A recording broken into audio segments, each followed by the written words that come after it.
one of the worst, probably the worst quarterback draft in NFL history, the 2022 NFL draft. Yes. So the reason why we bring this up is because we saw what happened this week where not one, not two, but three of the quarterbacks were on the move from that draft. So I have this team up here and I can go over it real quick. The only quarterback taken from that draft in the first round was none other than Kenny Pickett, who we now know was traded for a bag of Skittles to the Eagles right there. So I have my quarterbacks list up here. We'll also go over real quick the top 10 picks in that draft and how they've panned out. But this is the quarterback draft. There's only 9 quarterbacks. I'm going to go through all of them. You can give your sentiment on all of them. Okay. We'll start with Mr. Kenny Pickett.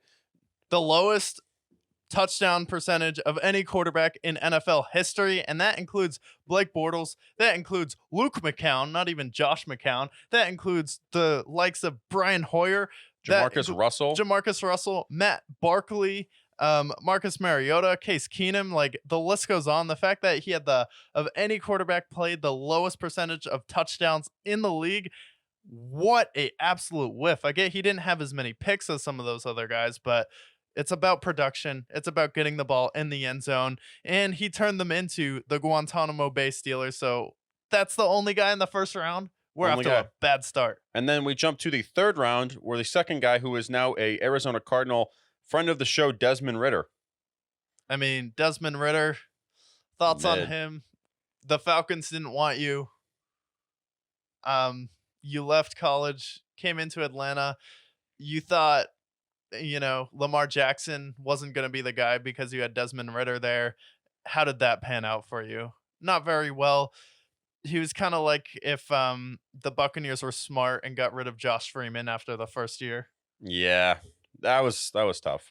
12 picks later, though, Tennessee Titans found the future quarterback in Malik Willis. Yeah, we had a debate with another podcast because we said Malik Willis was going to be bad. Specifically, like, he played at Liberty University. Yeah. Well, like, they're known for being like the #1 Christian college in the world, but their football program, not very well known. And anytime you start to get into the Division II quarterbacks, unless you're from like a North Dakota or like a Utah sort of state, but like Liberty University, no. Malik Willis, they immediately drafted a quarterback the next year after him. Was not the case for Desmond Ridder. Was not the case for Kenny Pickett. They took a few years to get a quarterback after him. The Titans were immediately like, no.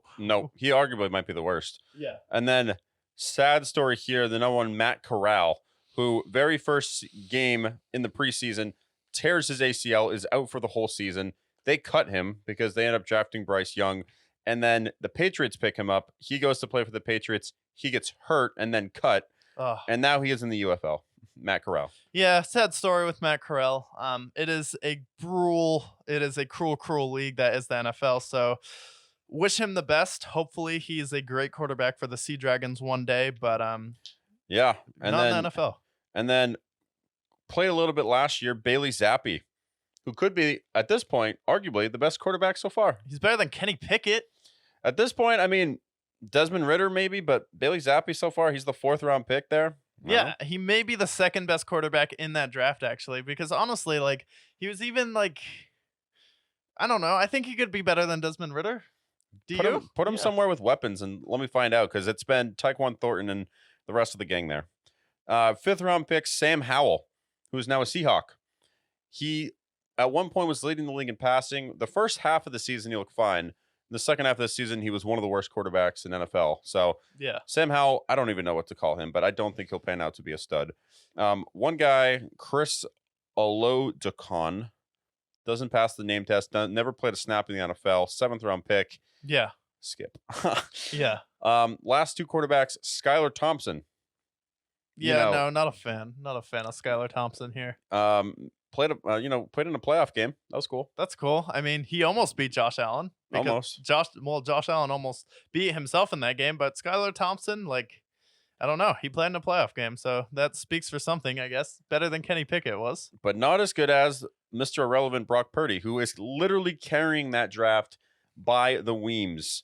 So, thanks to him, he is the only notable quarterback who still has a job at this point in time. Yeah, and if Brock Purdy was taken in the first round, he wouldn't be Mr. Irrelevant, and people would be like, "Oh, Brock Purdy's really good." But instead, he was taken in the 6th round, and people's brain can't comprehend that a player taken in the 6th round can actually pan out and be a really good quarterback. And not every single quarterback can walk into a situation with really good weapons, good head coaching, and succeed, because we've seen Kyle Shanahan try it with other quarterbacks. Jimmy Garoppolo was ran out of town, and he's been better than him. He's been better than Kenny Pickett in that draft, Malik Willis. So he's been the best quarterback in that draft, and people are looking for excuses to tear him down. But he went to a Super Bowl, was able to compete with Patrick Mahomes, didn't end up, I don't think he had any turnovers in that Super Bowl either. So No, it wasn't a bad game. yeah, he had a pretty solid game, ends up losing to the best quarterback and the best head coach in the league. No shame there. His coach didn't even know how to prepare his team to overtime. Kyle Shanahan, who should have deferred the ball in that situation. And Brock Purdy has come in and done nothing but been a mature, really good quarterback in the NFL. Yeah, he's been great, honestly. And then before we conclude, we'll go over the top 10 picks. And I just need you to let me know if it's a bust, if it's a to be determined. This is only this is only 2 years out, so might not be able to determine it, but we'll go through as quick as we can. Okay. Trayvon Walker at number 1. Oh my God, he's gonna get Doug Peterson fired, because after we have another elite year from Aiden Hutchinson, they'd be like, his arms were too short. Is that why we didn't take him? That's why we took Trayvon Walker, who can't rush the quarterback or do anything of value at the number 1 pick. Like, come on. Immediately forgotten. Yeah. And then number 2, Aiden Hutchinson. Stud. Absolute stud. Absolute stud. Number 3, Derek Stingley Jr. Sting. He's stinging people on the football field. He is solid. You could argue that he might be less disappointing because the pick right after him is Sauce Gardner. Sauce Gardner? Yeah. I mean, Sauce had a really great rookie year. However, Derek Stingley Jr. is going to excel in the Texans system. Maybe Sauce is better. He probably is, and he would be better on the Texans, but still a fine pick. And yeah. Sauce is elite. Yeah, exactly. Number 5, Kayvon Thibodeau. Yeah. I mean, the media compared this man to Ben Simmons. Everyone owes Kayvon Thibodeau an apology. So because, first of all, yes, you can compare someone to Ben Simmons, but if he pans out, you deserve to lose your job, first of all, because we can go back over the takes and talk about how people like he has low motor skills. And then even if he did have a low motor on the Giants, how could you blame him when Daniel Jones is on his team? And he was nothing short of an absolute monster, and him and Bobby Okereke were really good last year. And we'll say it again, Bobby Okereke. Number 6, Carolina Tupperville, Akeem Aquanu, tackle. I don't know, but he was taken by the Panthers, so he's probably a bust. No offense to you, Akeem Aquanu, but also you gave up 65 sacks last year to Bryce Young, so you can't be that valuable, right? Yeah, he was fine, but I don't know. That offensive line is terrible. Evan Neal. Yeah, so did they draft him to like hold the door open so people could get by really quickly? Clearly. He's basically, at this point, he's a door stopper. That's all he is. Yeah, he can just hold the clipboard. Number 8, Drake London. Drake London? We'll see. To be determined.